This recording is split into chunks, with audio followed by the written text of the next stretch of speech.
Hello दोस्तों, आपका स्वागत है हमारे यूट्यूब चैनल ऑलवेज न्यू 142 पर। तो मेरे भाई हम लोग पढ़ेंगे क्लास 10 भारतीय वन ज्योग्राफी का अध्याय नंबर 8 जिनका नाम था निर्माण उद्योग।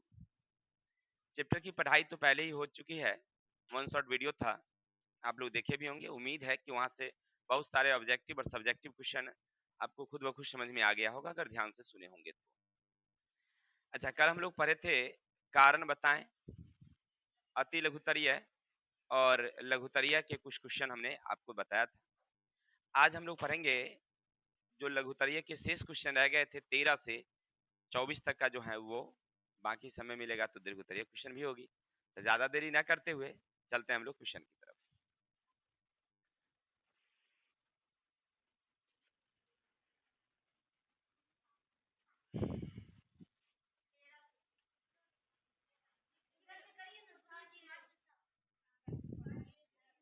गुरु जी में मास्टर साहब कहिए कहाँ से सीख लिया तुझे? हाँ।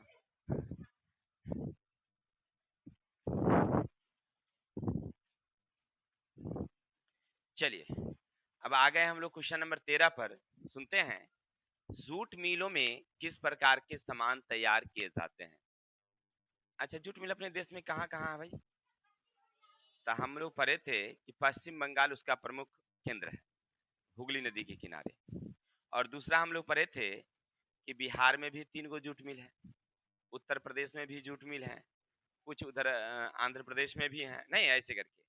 तो मिला जुला करके हमारे देश में 60-65 गो जूट मिल थी। अच्छा, लेकिन सबसे ज्यादा कहाँ थे? पश्चिम बंगाल में। मतलब ये नहीं पूछा जा रहा है कि उसमें बनता क्या था। तो जूट मिल में मूल रूप से क्या बनते हैं भाई? तो रस्सियां बनती है, जो हम लोग रस्सी यूज करते हैं ना। जैसे देखिए अपने गांव में तंबाकू होता है, तो तंबाकू का जो गठरी होता है ना, गांठ, उसको बांधने के लिए उसी जूट की रस्सी का ही उपयोग किया जाता है। क्लियर है? अब हमारी दुकान में जाएंगे, सुतली टंगा हुआ है, सुतली, सुतली इसको कहते हैं, बोरा सीने वाली वो, या चीनी का बोरा जो होती है, बड़ी बड़ी बड़ी जूट वाली बोरा वो। इसके अलावे अन्य प्रकार के पैर उर साफ करने वाली जो होती है, जिसको टाट कहिए, नहीं, दरी, झोला, थैला, ये सब तैयार किए जाते हैं। किसी को दिक्कत? इसमें देखिए बोरे हैं, टाट हैं, मोटी दरी या फर्शपोश हैं, रस्सियां हैं इत्यादि, ये सब जूट मिल से तैयार किए जाते हैं। अब आगे बढ़िए। अब दूसरा कह रहा है, जूट उद्योग को किन चुनौतियों का सामना पड़ रहा है? तो जूट उद्योग का सबसे बड़ी समस्या है, पहला हमारी है कृत्रिम रेशा, यानी कि जो हम लोग प्लास्टिक देखते हैं ना, उससे इसकी बहुत बड़ी चुनौती होती है, सामना करना पड़ता है। क्योंकि प्लास्टिक सस्ती हो गई है और जूट महंगा हो गया है, तब मार्केट में ना इसकी बिक्री थोड़ी सी कम हो गई है। ये इसके साथ एक सबसे बड़ी समस्याएं हैं। ठीक है, तो इसकी सबसे बड़ी समस्या क्या है? तो ये एक नंबर, अच्छे किस्म के जूट ना अब होते नहीं है, क्योंकि बारिश कम होती है। हमने पहले बताया था आपको कि अपने बिहार में बहुत ज्यादा जूट होती है, होती थी, होती नहीं होती थी।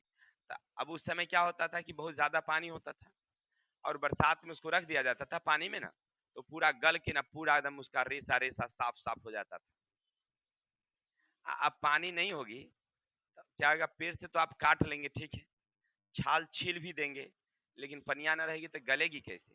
अब पहले तो छाल लगा हुआ ही, मैंने उसका जो पेड़ है ना, पेड़ को छाल लगा हुई पानी में रख के दबा दिया जाता था, 5-7 10 दिन 15 दिन में उगल जाता था पूरा एकदम। लोग किसान जाते थे, उसको ऐसे करके पकड़ते थे, बस संठी बाहर और रस्सी बाहर, अब पनिया में पटक पटक के उसको साफ कर देते थे, चमचम उजला हो जाता था, नहीं हो जाता था जैसे उस दिन फोटो में दिखाए थे। फिर उसको बंडल को बांध करके, नहीं तो ये सब उसकी कुछ समस्याएं हैं कि हमारे यहाँ पानी की कमी होने के कारण अच्छी रेशा तैयार नहीं होती है। पहला हो गया कि उसके प्लास्टिक से उसका मूल्य में तुलना, और अच्छी रेशा तैयार नहीं होना, और इसका उपयोग कम हो गया है। ये सब इसकी सबसे बड़ी समस्याएं। तो आप लोग समझ गए होंगे कि जूट मिल में क्या क्या तैयार की जाती है और उसकी क्या क्या समस्याएं हैं। अब अगला क्वेश्चन है, उत्तर भारत और दक्षिण भारत के चार चार राज्यों के नाम लिखें जो चीनी उद्योग के विकसित हैं, और इस उद्योग की प्रमुख समस्याएं क्या है? अब देखिए, हमारे भारत में, उत्तर भारत में भी चीनी मिले हैं और दक्षिण भारत में भी चीनी मिल है। तो उत्तर भारत में कौन कौन राज्य है? तो देखिए उत्तर भारत के जो प्रमुख राज्य थे तो उत्तर प्रदेश, बिहार, पंजाब और हरियाणा। अब इसी तरह से दक्षिण भारत की बात करेंगे तो वहां पर महाराष्ट्र है, कर्नाटक है, आंध्र प्रदेश है, तमिलनाडु है। इन सब राज्यों में चीनी मिलें अधिक है। हो गया। चीनी मिल तो राज्य का नाम थी तो याद रहेगा ही आप लोगों को पहले भी। क्या मूल रूप से उत्तर प्रदेश, बिहार, इधर में हो गया महाराष्ट्र और कर्नाटक। अब देखिए कहता है कि इसकी समस्याएं क्या है। तो गन्ने की खेती कम हो जाने के कारण इसकी एक समस्याएं है। नहीं, गन्ना की खेती क्या हो गई है कम। जैसे हमारे बिहार में पहले गन्ना की खेती ज्यादा होती थी, अब गन्ना की खेती क्या हो गई है, कम हो गई। तो चीनी उद्योग के लिए जितनी गन्ना चाहिए उतनी उपलब्ध नहीं हो पाती है। अब उसे दूर से मंगाना पड़ता है, और दूर से मंगाने के कारण चीनी गन्ना क्या हो जाती है, सूख जाती है। उसका मतलब जो चीनी प्राप्ति है वो कम हो जाती है, एक नंबर। दूसरा नंबर है कि हमारी जो मिलें है ना, अधिकांश पुरानी पुरानी किस्म का है, तो उसकी व्यवस्था जो है वो सही नहीं है। माने मशीन आधुनिक नहीं होने के कारण उत्पादन उसकी क्या होती है, महंगी हो जाती है। तो ये सब कुछ समस्याएं हैं। समझ में आ रही बात है? चलिए, और साथ ही साथ कुछ ऐसे भी हैं कि आधुनिक तरीके से जो हम लोग तैयार करते हैं कुछ चीजें, नहीं तो जिसमें जो गन्ना की जो मूल रूप से चीनी तैयार की जाती है वो थोड़ी सी क्या हो जाती है, महंगी हो जाती है, और दूसरे चीनी जो होती है वो सस्ती हो जाती है। ठीक है ना, गन्ने के अलावा और भी चीनी बनती है। ठीक है। चलिए, तो ये सब कुछ है। फिर विद्युत की व्यवस्था सही नहीं होने के कारण गन्ना उद्योग की समस्या समझ गए कि पहला है गन्ना का उत्पादन कम हो जाना, दूसरा गन्ना की जो किस्म है वो अच्छी नहीं है, मोटी मोटी गन्ना नहीं होती, पतली गन्ना हो रहती है, उसमें रस कम होता है। इसके अलावा विद्युत की आपूर्ति, साथ ही साथ समझिए तो उसके साथ कि दूसरे गन्ना की हम तैयारी करते हैं चीनी, तो ई गन्ना जो हम लोग है चीनी जो तैयार होती है कृत्रिम तरीके से, तो ई गन्ना की जो हमारी है वो महंगी हो जाती है, वो सस्ती हो जाती है। ठीक है, आगे चलेंगे। लोहा इस्पात उद्योग कच्चे माल क्या है। अब फिर से आपसे पूछ रहा है कि लोहा इस्पात उद्योग जो हम लोग खोले हुए हैं तो उसमें कच्चा माल क्या क्या रहता है। तो मूल रूप से तीन गो चीज देखे थे, एगो लोहा, कोयला, मैग्नीज। नहीं, आपसे पूछा जा रहा है कि लोहा इस्पात उद्योग के कच्चा माल क्या है, तो क्या क्या लिखेंगे हम लोग, लोहा, कोयला, मैग्नीज, ये उसके प्रमुख कच्चा माल है। इसके अलावे और कुछ होंगे। छत्तीसगढ़ में यह उद्योग कहाँ स्थापित है, तो छत्तीसगढ़ में भिलाई में है। छत्तीसगढ़ में कहाँ है ये, भिलाई में। फिर कह रहा है वहां इसके स्थानीयकरण के प्रमुख कारण है। अब देखिए वहां स्थानीयकरण के प्रमुख कारण क्या है, माने वहां पर क्यों लगाई गई, सुनिएगा। इसका मेन कारण है छत्तीसगढ़ के भिलाई नगरी कोलकाता मुंबई रेल मार्ग पर स्थित है। तो पहले तक की रेल मार्ग पर स्थित है, यानी यातायात की सुविधा के कारण वहां लगाया गया। छत्तीसगढ़ है, देखिए का भिलाई जो नगरी जो है वो कोलकाता मुंबई रेल मार्ग है, यानी कलकत्ता डायरेक्ट और मुंबई डायरेक्ट। जैसे आप जमशेद जी टाटा की बात करेंगे, जमशेदपुर, तो वो दिल्ली और कोलकाता के रेल मार्गों पर लगा हुआ है। अब समझिए बाद में बनाया गया है वो अलग बातें हैं। नहीं, जैसे देखिए जाना था उसको रास्ते से कलकत्ता और दिल्ली, वो रास्ते इधर से जाना था। बनाते समय विचार किया गया है भैया इधर से ले जाओगे ना तो जमशेदपुर टाटा वाला आयरन स्टील छूट जाएगा, कहाँ से ले जाएंगे, तो इसको ऐसे ले चलो ना, ऐसे करके घुमा के ऐसे, ताकि ये भी पकड़ा जाए ना, समझ में आई बात। ताकि क्या होगा कि हाँ, एक चीज होता है कि ये मेन मार्ग ए से जा रहा है ना, यहाँ पर आयरन स्टील कंपनी है, यहाँ से रास्ता कटा के इसको अपना रास्ता दिया है। ई में जाता है कौन वाला, केवल जमशेदजी टाटा का अपना रेलगाड़ी, मैंने उस फैक्ट्री के लिए जो कच्चा माल लेके जाती है या जो तैयार माल लेके आती है वही गाड़ियां उसमें जाती है। बाकी मेन रोड तो ये है, समझ में आई बात, ऐसे होती है। पहला कारण क्या हुआ कि मुंबई और कलकत्ता का जो रेल मार्ग है वो यातायात की सुविधा देती है, इसीलिए लगाया गया है। ठीक है, चलिए इसके अलावा ढाली राजहरा क्षेत्र लौह अयस्क के लिए है। तो वहां पर जो भिलाई है ना उसके बगल में एक जगह है जिसका नाम है ढाली राजहरा, वहां पर किसका उत्पादन होता है, लोहे का। तब बगल में लोहा था इसलिए। चलिए देखिए कितना दूरी पर है, 100 किलोमीटर, तो नजदीक है ना हुआ, 100 किलोमीटर को ज्यादा दूरी नहीं हुआ। आज के समय में यातायात इतनी हो गई है, कहीं भी जाना होता है। पहले ना हम मतलब लोग कहते थे, बूढ़े बूढ़े लोग, कि बाराती जाना होता था सवेरे में 8-9 बजे में लोग चल देता था बैलगाड़ी से, बैलगाड़ी से जाता था तो शाम तक पहुंचता था।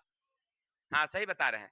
एक बार बैलगाड़ी से हम दीदी के घर से आए हैं, दीदी के घर से हम आए हैं चढ़ के उधर से, तो हम सुबह में चला था 4 बजे भोर यार में, हम सोए हुए थे, हमको उठा के बैठा लिया ऊपर, ब्रश वार नहीं किया, तो समस्तीपुर में आया था 8 बजा, बैलगाड़ी वाला बहलमान जो था 10 मन दिया, कुटुम जी बरस तो लेबे की, हम कहलिए हाँ लाओ लाओ। हाँ, वहाँ के लिए कुटुम जी ना हुए, हाँ तो दिया, चलते चलते खुला करवा दिया, कल के जल्दी से ना खुला कह के दौड़ लिया होता बैल चले है, वो चाप वो अति नहीं होता चापा कल ऊपर खुला कर लिए, और फिर कुछ खरीदे हुए था चाहे कुछ रखे हुआ था, अपना दिया, हम भुजार खाते आए, घर पहुंचे शाम में वही 3-4 बजे में, सुबह 8 बजे चले तो शाम को घर पहुंचे 4 बजे में, दिया पुता थे उतना बुझने यार नहीं आया था, बैठा दिया हमको बुरबा खा जाते।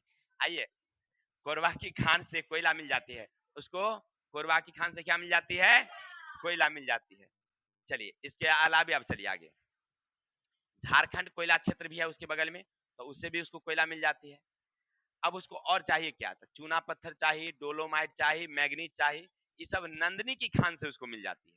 अब समझ में आई बातें, तो ये सब कुछ क्षेत्र हैं जहां से उसको कोयला, मैग्नीज और लोहा मिल जाती है, तो नजदीक में 100-150 किलोमीटर के अंदर में सब कुछ मिल जाता है, इसीलिए भिलाई में लगाया गया लोहा इस्पात उद्योग।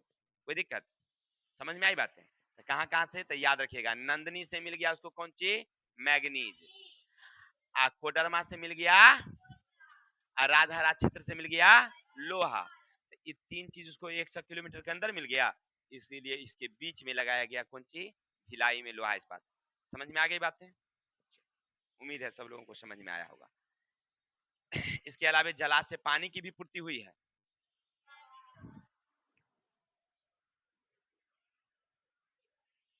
चलिए बाजी, तो हम लोग समझ रहे थे क्वेश्चन नंबर 15 कि जो लोहा इस्पात उद्योग हैं उसकी क्या क्या समस्याएं थी, क्या क्या मतलब सॉरी वहां क्यों लगाई गई, उसके क्या क्या कच्चे माल थे। अब आगे हैं, झारखंड और पश्चिम बंगाल में लोहा इस्पात के कारखाने कहाँ कहाँ स्थापित, किसी एक की सुविधाओं का उल्लेख करिए।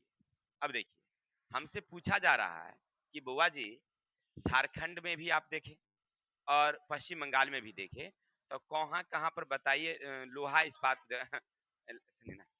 तो देखिए झारखंड में तो 2 गो है भाई, एक है पहला जमशेदपुर में और दूसरा है बोकारो में, तो 2 लोहा इस्पात उद्योग केवल झारखंड में। अब चलिए, अब चलते हैं हम लोग पश्चिम बंगाल में, एक है वर्णपुर में और दूसरा है दुर्गापुर में, तो वर्णपुर में और दुर्गापुर में, तो 2 लोहा इस्पात उद्योग दोनों का हो गया। अब देखिए, अब एक के बारे में कह रहा है कि कहीं किसी एक की सुविधा, तो चलते हैं जमशेदपुर के बारे में ही लिख देते हैं सुविधा, क्या कि जमशेदपुर को कहां से क्या क्या मिलती है, तो जमशेदपुर लोहा इस्पात कारखाने को प्राप्त सुविधाएं क्या क्या, देखिए लौह एस की प्राप्ति इसको कहां से होती है, तो नोआ मंडी, सूलेपत, गुरु महिसानी, बादाम पहाड़ी, ये सब नाम है, जगह का नाम है, याद रखना होगा आपको, यहाँ से उसको मिल जाती है लोहा, यहाँ से क्या मिल जाती है उसको। अच्छा दूसरा, कोयला की प्राप्ति उसको झरिया और रानीगंज से उसको मिल जाती है, हो गया, तो झरिया और रानीगंज से उसको क्या मिल गई, वीर मित्रपुर पानपोस से चूना पत्थर डोलोमाइट की प्राप्ति हो जाती है, हो गया।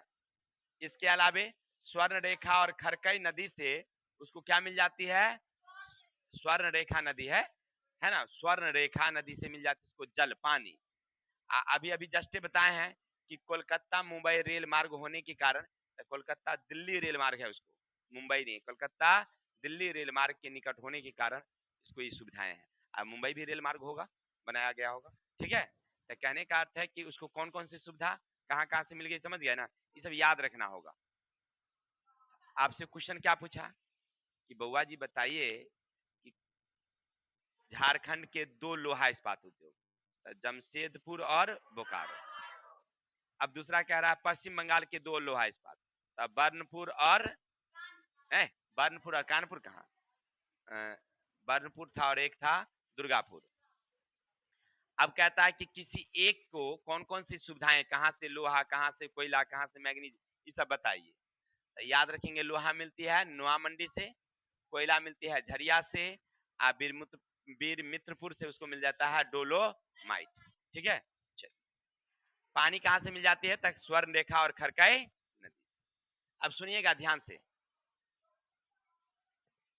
दक्षिण भारत में स्थापित किए गए लोहा इस्पात के कारखाने की सुविधाएं क्या है, उनका महत्व बताइए। तो अभी अभी हम लोग पढ़ रहे थे जो मध्य भारत में है, नहीं, लेकिन अब कह रहा आपसे कि दक्षिण भारत में जो है, तो दक्षिण भारत में कौन कौन है भाई? तो लोहा इस्पात के कई कारखाने वहां लगाए गए हैं, जिसमें कर्नाटका में है, नहीं जैसे जगह होगा, देखिए तो देख लेते हैं, एक मिनट थोड़ा सा हम लोग ग्राफ में देखे थे उस समय, चलिए देखिए वहां पर देख, कर्नाटक में विजयनगर में, असलेम तमिलनाडु में, विशाखापत्तनम आंध्र प्रदेश में, नहीं तो ये सब वहां पर लगाए गए हैं, और भद्रावती कर्नाटक में लगाए गए, नहीं तो दक्षिण भारत में कुछ यानी 4 को क्या है वहां पर कारखाने हैं। अब उसको क्या क्या सुविधाएं कहाँ कहाँ से मिलती है, तो देखिए सबसे पहली बात, दक्षिण भारत में भी लौह अयस्क है, तो उसको स्थानीय लोहा उसको अपने मिल जाता है, उसको बाहर से लाना जरूरत नहीं होता, जैसे झारखंड है या उड़ीसा है या मान लीजिए पश्चिम बंगाल है, उससे उसको लेना नहीं है, उसको अपने तमिलनाडु कर्नाटका में क्या मिल जाती है? लोहा। तो वही कहता है कि यहाँ स्थानीय लौह अयस्क की प्राप्ति हो जाती है। चलिए दूसरा, यहाँ लिग्नाइट कोयले का भी भंडार मिलता है। पहला लोहा मिल गया उसको, और दूसरा कोयला भी मिल गया। तीसरा नंबर, उससे समीपवर्ती क्षेत्र में चूना पत्थर, डोलोमाइट, मैग्नीज की प्राप्ति हो जाती है, तो उसके बगल में भी आपको डोलोमाइट मिल गया, उसको चूना पत्थर मैग्नीज मिल गया। साथ ही साथ व्यापार की सुविधा मिल जाती है, क्योंकि वहां पर बगल में बंदरगाह है, कौन कौन?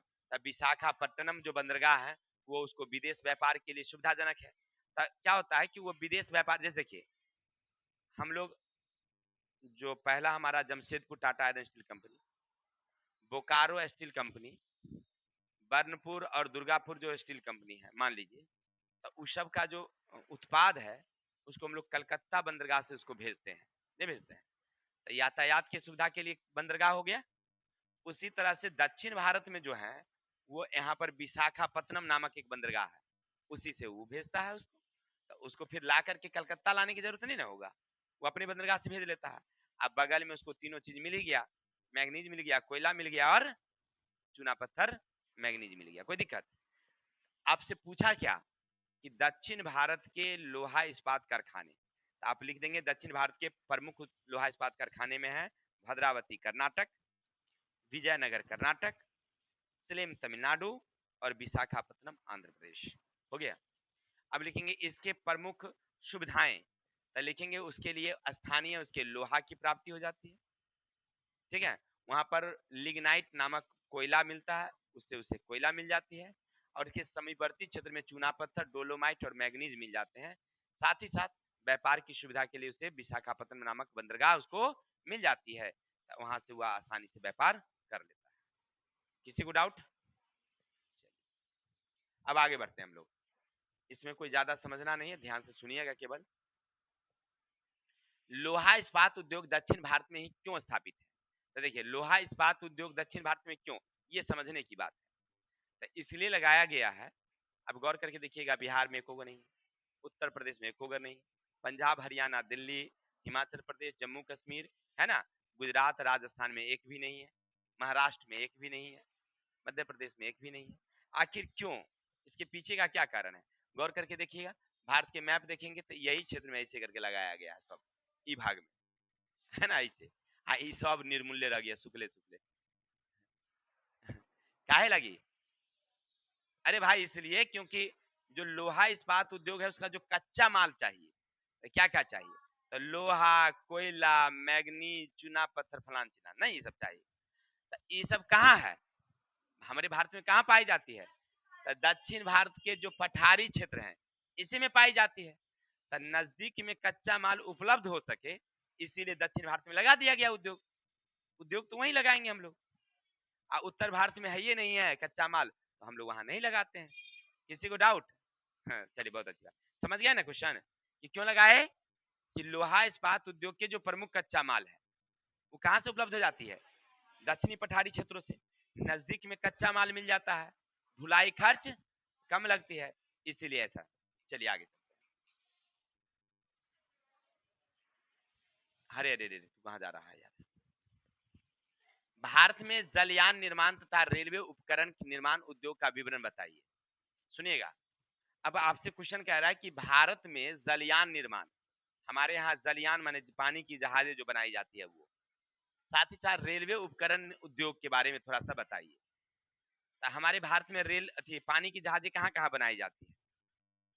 तो देखिए, उसका एक जगह है जिसका नाम है कोचीन, विशाखापत्तनम, कोलकाता, मुंबई, मारमगाओ, गोवा, है ना। ये सब जाएंगे ना, मारमगाओ में, गोवा में जाएंगे तो आपको बहुत सारी पानी की जहाजें बनती नजर आएगी। अपने यहाँ का आदमी भी वहाँ काम करता है, अपने गांव का आदमी, ठीक है। हमसे बोला कि सर आइए कभी घूमने के लिए, घुमाएंगे। जितनी बड़ी गंगसारा है उतनी बड़ी तनावे रहती है वहाँ। अरे भाई, हमने कहा इतना बड़ा? कल के हाँ सर। अरे उसमें आप बैठिएगा तो प्लेटफॉर्म और सब उसमें, उसी में प्ले ग्राउंड और सब है, उसमें फुटबॉल का मैदान और सब है उसमें। हाँ, उसमें वो काम करता है। कहा कभी अगर चैम्बर में गिर जाइएगा तो फिर निकलबो नहीं करिएगा।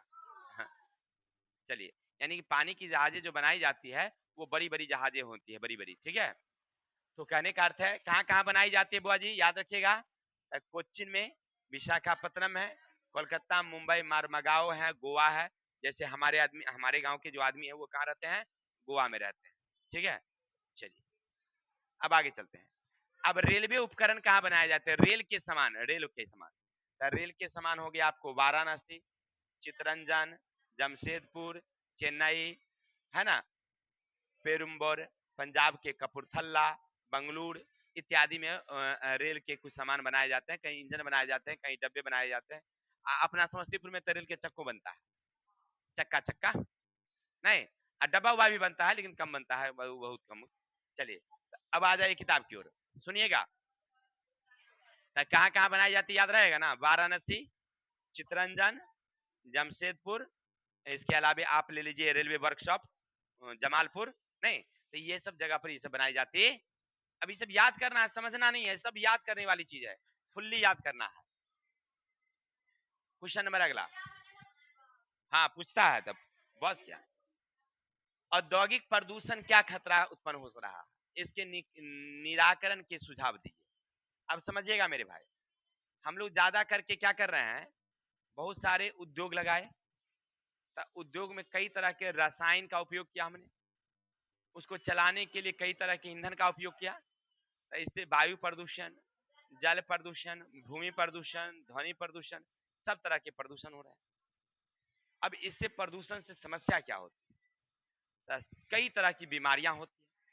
सबसे बड़ी बात देखो, जनन क्षमता कमती जा रही है, बहुत सारे लोगों में बांझपन की समस्या उत्पन्न हो जाती है, ये प्रदूषण के कारण है। खास करके जो दिल्ली शहर है ना, उसमें ज्यादा ही देखने को मिलता है, ठीक है, एक समस्या है। दूसरा है श्वसन संबंधी समस्याएं, बीमारी श्वसन संबंधित, तो ये दूसरी समस्या है कि मतलब ज्यादा धुआं के क्षेत्रों में रहेंगे तो आपको दम फुल्ली वाली बीमारी हो जाएगी।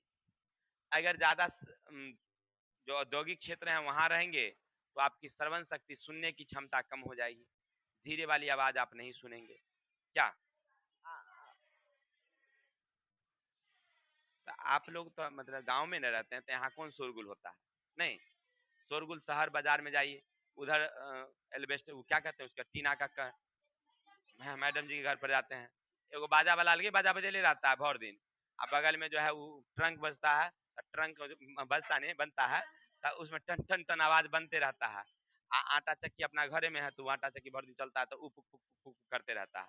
अब बताइए, पूरा शोरे गुल रहता है, अब अस्थिर से आप सो नहीं सकते, कैसे वो लोग सोते हैं?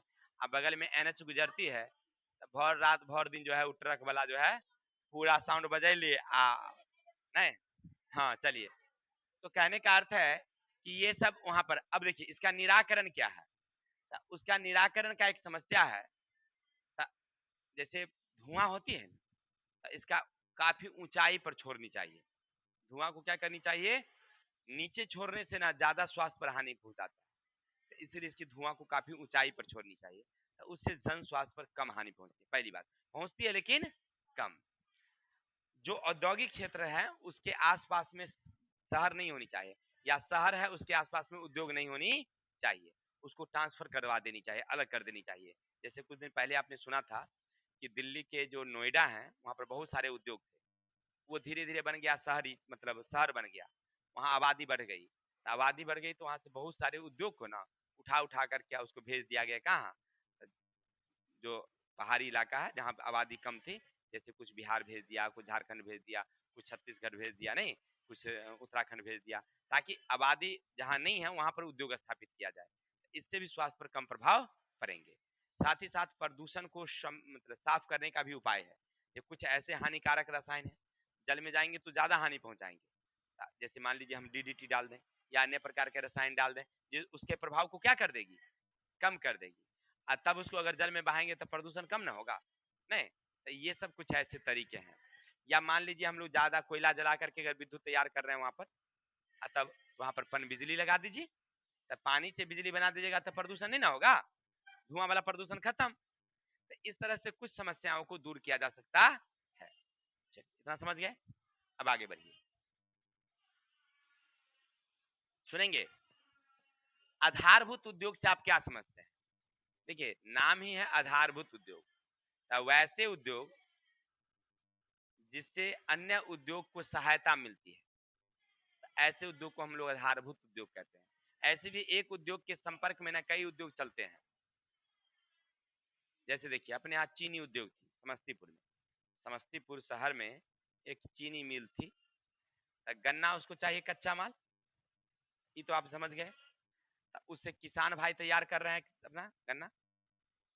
अब वो गन्ना पेराया तो उसके सिट्ठी तो बच गया ना जी, सिट्ठी का थोड़ी गन्ना बनता है, चीनी बनता है, वो तो बेकार हो गई। उसको रख दिया ठाकुर पेपर मिल में, पेपर बन गया, उससे नहीं हो गया। तो दो गो मिल चल गया एक साथ में, एक तो इधर चीनी मिल चल रही है, उधर पेपर मिल। पेपर मिल को कच्चा माल चाहिए तो कहां से ले आएगा, तो चीनी वाला से मांग लेगा लावा।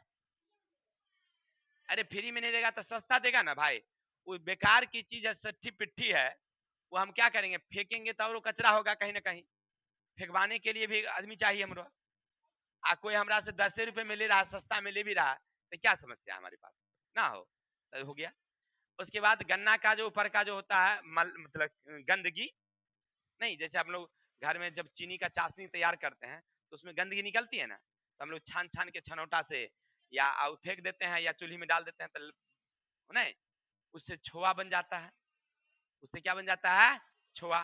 पहले घर बनता था छोआ से, पहले घर बनता था छोआ से। जैसे हमारा जो पुराना वाला घर था ना, ईंट, सुर्खी, चूना और छुआ मिला के बना हुआ था। ईंट ईंट था, ईंट लाया और लाल रंग की सुर्खी थी, सुर्खी आता था नाम से। ट्रक से जैसे भी बालू गिरता है ना वैसे सुर्खी गिरता था, गिरा। अब बहुत सारा टीन आया था हमारे यहाँ, 15-15 लीटर वाला, जैसे तेल का टीन नहीं होता वैसे, उसमें छुआ था। फिर चूना लाया गया था, और जैसे वो ना बालू रहता है, बालू के छिला देता है, फिर सीमेंट डालता है, उसी तरह से छोआ, चूना और सुर्खी मिला के पूरा एकदम पूरा पानी या डाल के जैसे मसाला बनता है अभी वैसे, तगारी में उठा उठा के मिस्त्री को देता था। मिस्त्री उठा उठा के ईंटा पर रखते गया, ईंटा पर ईंटा डालते गया, ईंटा पर, उसी से हमारा घर बना हुआ था। मजबूत था, उतना मजबूत थोड़ी सीमेंट की जैसे था, लेकिन था। अब क्या हुआ कि जब पुरानी घर हुए हम लोग तोड़ना शुरू किए, हम लोग घर बनाए तो ईंट नहीं ना खरीदे हैं, वो सब वही ईंट था।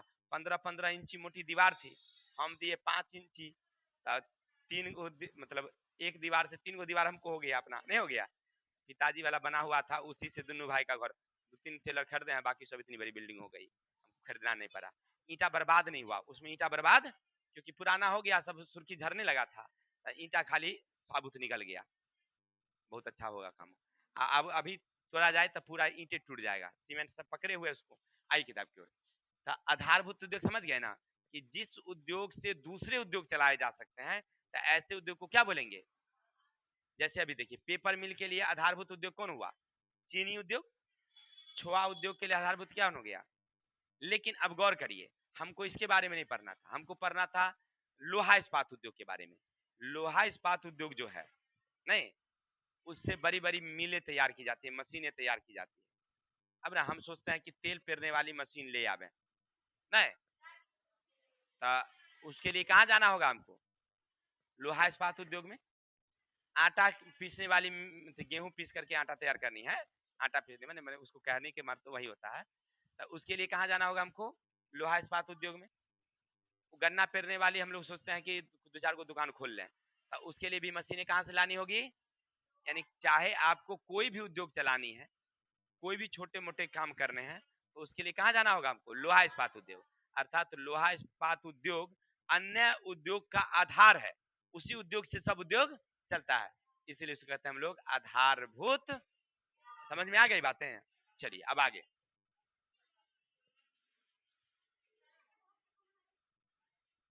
अब देखिए सीमेंट निर्माण के लिए किन कच्चे माल की जरूरत होती है? देखिए सीमेंट उद्योग के प्रमुख तो हो गया चूना पत्थर। खाली चूने पत्थर से रख देंगे? चूना पत्थर के फोड़ के बोरा में रख दें? ना ना ना ना, उसमें और चीज मिलता है। चूना पत्थर के साथ चिकनी मिट्टी मिलती है। क्या मिलती है? इसके अलावे जिप्सम, इसके अलावे कोयला। हो गया। तो सीमेंट उद्योग के प्रमुख कच्चा माल चूना पत्थर, चिकनी मिट्टी, जिप्सम और कोयला। इस सब का एक अनुपात रहता है, उस अनुपात में मिलाया जाता है और तब जाकर के वो काम करता है। क्या कि नहीं? और खाली चूना पत्थर रख दीजिएगा तो नहीं ना हो जाएगा। चलिए अब अगला 23 नंबर क्वेश्चन है, लोहा के लघु कारखाने किस प्रकार महत्वपूर्ण है? देखिए तो लोहा के तो बड़े कारखाने तो हम देखिए लिए, लोहा के बड़े कारखाने तो देख ही लिए, लेकिन उसके अलावा कुछ छोटे कारखाने भी होते हैं, वो हमारे लिए महत्वपूर्ण होता है। तो कहिएगा सर नहीं समझे। देखो जो बड़ी बड़ी उपकरण है ना, बड़ी बड़ी मशीनें हैं, वो सब तो बड़े बड़े उद्योग में बनते हैं, लेकिन जो छोटी छोटी वस्तुएं हैं वो छोटे छोटे मशीन में बनते हैं, छोटे छोटे उद्योग में बनते हैं। जैसे कांटी उद्योग हम खोलने वाले हैं, वो कांटी उद्योग ना, कांटी हम लोग ठोकते हैं घर में, तो उद्योग खोलेंगे, वो थोड़ी टाटा जमशेदपुर में बनता है, बोकारो में बनता है। कांटी वहां नहीं बनता है, वहां कांटी वाला कच्चा माल बनता है पूरा। जैसे रड होता है ना, वो तार देखती बंडल में रहता है बना हुआ, ठीक है ना, 25 किलो 50 किलो का बंडल, ठीक है ना। अब बीच में रहता है उसका सुराग, जैसे पूरा बंडल रहता है, जैसे में लाठी लगा के अब फ्रेम में डाल दिया जाता है और उसको खींच के एगो मुंह को कांटी वाला में लगा दिया जाता है। कांटी वाला में जा बनता है, वहां पर रहता है 4 गो डोक रहता है ऐसे। हाँ बनते जाता है, नीचे से जो है उसको मुंह को थकुचते जाता है, कांटी बनते जाता है। हम खोलने वाले हैं, ज्यादा कीमत नहीं लगता है, 15 ही लाख नहीं। तो देखिए कहने का अर्थ है कि हम सुनिए ना, हम लोग जो दैनिक उपयोगी चीज बनाएंगे वो कहाँ बनती है? छोटे उद्योग में ना, बड़का उद्योग में बनेगा थोड़ी कांटी। चलिए दूसरा, आप लोग जो नट बोल्ट जो लगाते हैं, ये नट बोल्ट ना घर में चापाकल में लगाते हैं, तो कोनो कोनो चारा कल में लगाते हैं, नहीं लगाते हैं? तो वो सब थोड़ी बड़का उद्योग में बनता है, वो सब छोटका मशीन में बनता है, छोटा उद्योग में। वहां से कच्चा माल लाएंगे, बड़का रॉड 4 सूता 5 सूता 10 सूता वाला, है कि नहीं? आप उसको क्या करेंगे, उसमें फ्रेम रहता है, फ्रेम से उसको सुनो ना, उसका गुना काट देते हैं, गुना काट देते हैं और काट के उसको बोल्ट बना देते हैं। हो गया, नट बोल्ट तैयार हो गया। ये सब होता है छोटे उद्योग में। वही पूछ रहा है कि लोहा इस्पात का जो छोटा कारखाना है हमारे लिए क्यों आवश्यक है, महत्वपूर्ण है? तो इसलिए क्योंकि हमारी जो दैनिक आवश्यक की चीजें हैं, दैनिक वस्तुएं जो बनती है, सब कहाँ से आते हैं? तो छोटा लोहा इस्पात जो है ना उद्योग, उसी से आता है। बड़का वाला में तो बड़का बड़का मशीन बनता है, लेकिन जो दैनिक उपयोगी चीज है वो कहाँ बनेगा? छोटे वाले में। जैसे आप तोता का पिंजरा बनाना है, तोता रखने वाला पिंजरा, तो कहाँ बनता है? खुरपी हंसुआ जो बनती है कहाँ बनती है? छोटे में, बड़े में थोड़ी बनता है। वहां तो बनता है बड़का बड़का रेल का पटरी बनता है, रेलगाड़ी का वो क्या कहते हैं, बस का अपना सामान तो बनता है, टाटा आर का। ये सब वहां बड़ी बड़ी वहां बनती है, और छोटी छोटी बनती है छोटे उद्योग में। तो हमारे दैनिक आवश्यकता ज्यादा क्या है? छोटा चीज ना जी। तो छोटा कहाँ बनेगा? छोटा उद्योग में, इसलिए जरूरी। समझ में आई बातें? आगे, उद्योग धंधे किस प्रकार प्रदूषण बढ़ाते हैं? देखो बा, कोई भी उद्योग धंधा है तो प्रदूषण कैसे बढ़ाता है? तो उद्योग धंधा को चलाने के लिए सबसे बड़ी बात, हमें चाहिए ऊर्जा। ऊर्जा की प्राप्ति या तो हम लोग कोयला से करते हैं और नहीं तो डीजल से करते हैं। दुई चीज से अभी कर रहे हैं हम लोग, ज्यादा करके यही कर रहे हैं। अब लोग ध्यान दे रहा है कि नहीं डीजल नहीं, अब न लगाओ वहां पर सौर प्लेट लगाओ और नहीं तो अपन बिजली लगाओ। क्या पहले जितना टावर था ना, टावर, वो टावर में जनरेटर लगी होती थी, अब बैटरी लगी होती थी, बहुत पावरफुल बैटरी। जनरेटर 8 घंटा चलाने का आदेश था, 4 घंटा बैटरी से चलती थी। फिर 8 घंटा जनरेटर, फिर 4 घंटा बैटरी, यानी कि बैटरी लगा दिया गया था 4 घंटा जनरेटर को बचाने के लिए। तब तो जनरेटर अपना ठंडा भी हो जाता था। 8 घंटा उछाला, फिर 4 घंटा शांत रहेगा। तो अब बताइए 8 घंटा चलने का मतलब 8 दूनी 16 घंटा भर दिन में, टावर तो भर रात भर दिन चलता है। 16 घंटा का मतलब हुआ 2 लीटर के हिसाब से 16 दूनी 32 लीटर एक दिन का। अब महीने का 1000 लीटर, 1000 लीटर तो एगो टावर खा गया। अब क्या किया गया, 100 में लगा दिया सौर प्लेट, आ नहीं हुआ तब विद्युत लगा दिया के। अब जनरेटर की समस्या खत्म। सौर प्लेट आने तब विद्युत, बैटरी भी लगा हुआ है। अगर सौर प्लेट काम नहीं कर रहा है, अथी विद्युत नहीं है तो सौर प्लेट से, सौर प्लेट नहीं काम कर रहा है तो विद्युत से, बाकी बच गया तो नहीं। यानी कि कहने का अर्थ है कि तेल, तो देखिए उद्योग धंधा से जो ऊर्जा देना है, ऊर्जा से प्राप्ति के लिए या तो कोयला जलाते हैं नहीं तो तेल जलाते हैं। इससे वायु प्रदूषण होगा कि नहीं होगा? बिल्कुल होगा सर। अच्छा, जितने हम लोग मशीन चलाते हैं सभी ध्वनि प्रदूषण करती है, तो इससे ध्वनि प्रदूषण की समस्या। तीसरा, अवशेष, उद्योग धंधे के जो अवशेष हैं उसको हम लोग क्या करते हैं, नदी स्रोत में बहा देते हैं, तो नदी प्रदूषण। अर्थात कुल मिलाकर के हमने देखा कि उद्योग धंधा व्यापार जो है हमारे प्रदूषण का सबसे बड़ी कारण है। कोई दिक्कत? चलते हैं आगे। इतने हैं क्वेश्चन। चलिए, तो आज के लिए इतने ही, कल मिलते हैं नेक्स्ट वीडियो के साथ। तब तक के लिए हंसते रहिए, मुस्कुराते रहिए और अपने भाई को विदा दीजिए। जय हिंद, जय भारत।